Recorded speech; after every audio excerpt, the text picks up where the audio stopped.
ओम शांति। सुनते हैं आज 24 जनवरी 2026 की साकार मुरली से प्रश्न उत्तर। प्रश्न 1, सतयुग और कलयुग में आत्मा द्वारा बजाए गए पार्ट में मुख्य अंतर क्या है? उत्तर, सतयुग में जब आत्मा पार्ट बजाती है तो कोई पाप कर्म नहीं होता। वहाँ हर कर्म अकर्म हो जाता है, क्योंकि वहाँ रावण नहीं है।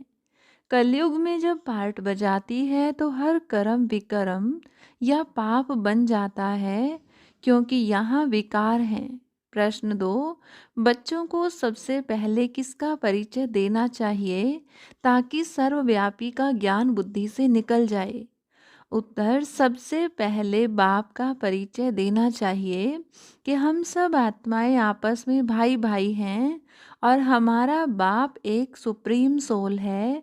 जब यह पक्का हो जाएगा कि हम सब ब्रदर्स हैं और गॉड फादर एक है, तो सर्वव्यापी की बात निकल जाएगी। प्रश्न 3, रावण का सही अर्थ क्या है? उत्तर, रावण का अर्थ है 5 विकार स्त्री में और 5 विकार पुरुष में। यह विकारी और भ्रष्टाचारी दुनिया ही रावण की दुनिया है। प्रश्न 4, बाप अपने बारे में कौन सा परिचय देते हैं? उत्तर, बाप कहते हैं, मैं चैतन्य हूँ, सत्य हूँ और अमर हूँ। मैं पतितों को पावन बनाने के लिए आता हूँ, इसलिए मुझे शरीर जरूर चाहिए। प्रश्न 5, भाग्यशाली रथ किसे कहा जाता है और क्यों? उत्तर, परमात्मा जिसमें प्रवेश करते हैं उन्हें भाग्यशाली रथ कहा जाता है, क्योंकि वे पूरे 84 जन्मों के अंत में हैं। परमात्मा को पतित दुनिया को पावन बनाने के लिए एक अनुभवी और तमो प्रधान शरीर की आवश्यकता होती है, जो पवित्र बन सके।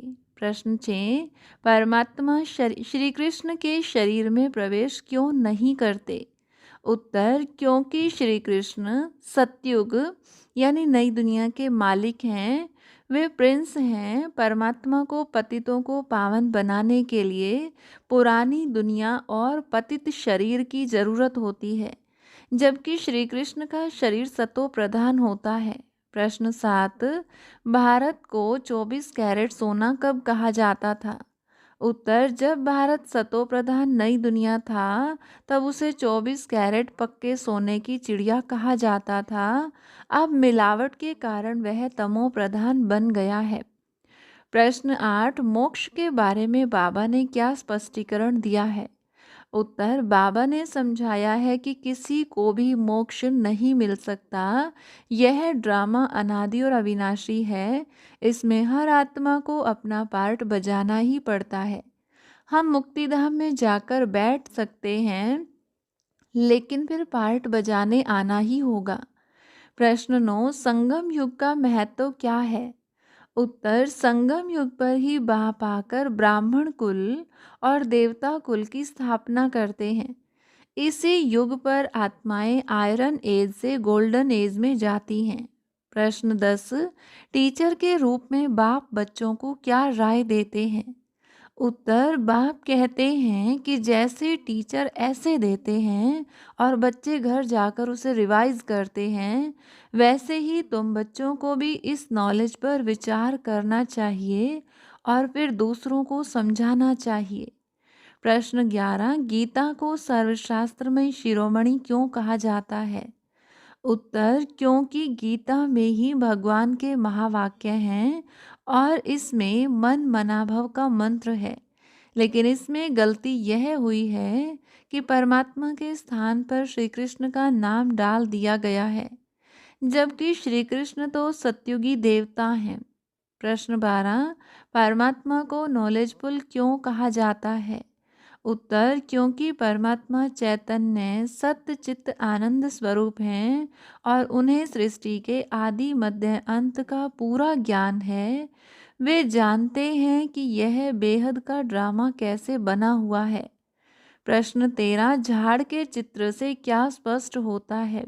उत्तर, झाड़ के चित्र से यह स्पष्ट होता है कि बीज ऊपर है और उससे ही सारी सृष्टि का विस्तार होता है। साथ ही यह पता चलता है कि कौन से धर्म कब आते हैं और आदि सनातन देवी देवता धर्म की स्थापना कैसे होती है।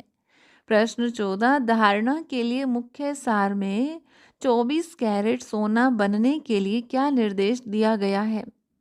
उत्तर 24 कैरेट सच्चा सोना बनने के लिए कर्म अकर्म विकर्म की गुह्य गति को बुद्धि में रखकर अब कोई भी विकर्म नहीं करना है। प्रश्न 15 वरदान के अनुसार कौन से बच्चे घबराने की डांस नहीं करते। उत्तर जो बच्चे मास्टर नॉलेजफुल हैं वे कभी घबराने की डांस नहीं करते। वे बाप के हाथ में हाथ देकर सदा खुशी की डांस करते हैं। प्रश्न 16 स्लोगन के अनुसार मास्टर सर्वशक्तिमान कौन है। उत्तर जिनका संकल्प और कर्म महान है वही मास्टर सर्वशक्तिमान है। प्रश्न 17 अव्यक्त इशारे में कर्म बंधन से मुक्त होने की क्या विधि बताई गई है। उत्तर त्रिकालदर्शी अर्थात साक्षीपन की स्थिति में स्थित होकर कर्मेंद्रियों द्वारा कर्म करने से कर्म के वशीभूत नहीं होंगे और कर्म बंधन से मुक्त रहेंगे। हर रोज की मुरली से प्रश्नोत्तर सुनने के लिए चैनल को सब्सक्राइब करें और बेल आइकन जरूर दबाएं। वीडियो को दूसरे भाई बहनों के साथ शेयर जरूर करें। ओम शांति।